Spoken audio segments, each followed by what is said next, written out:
What's going on, y'all? So today I wanted to talk about, you know, the trailer for American Horror Story. And y'all think I be playing when I tell y'all. They be showing y'all their true nature when they pop out with shit like this. Like, we understand that American Horror Story is a creepy show or whatever. But you don't just sit and just create shit like this.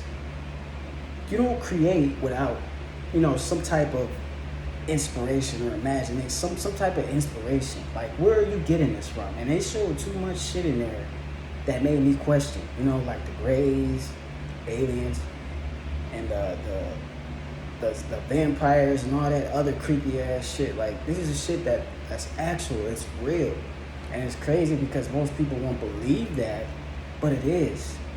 Just like they just came out with a fucking ad for Converse with some satanic shit in the pentagram, and the dude was trying to justify why he used the pentagram and all that shit.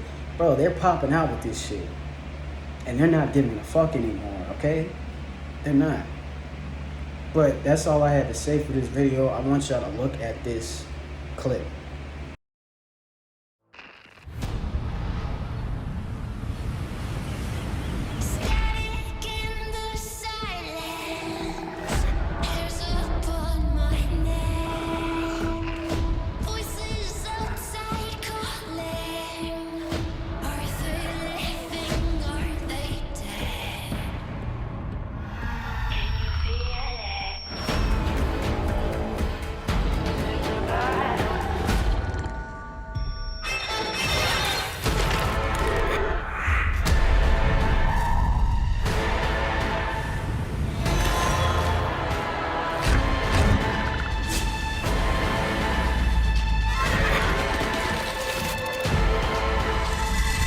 This is your life.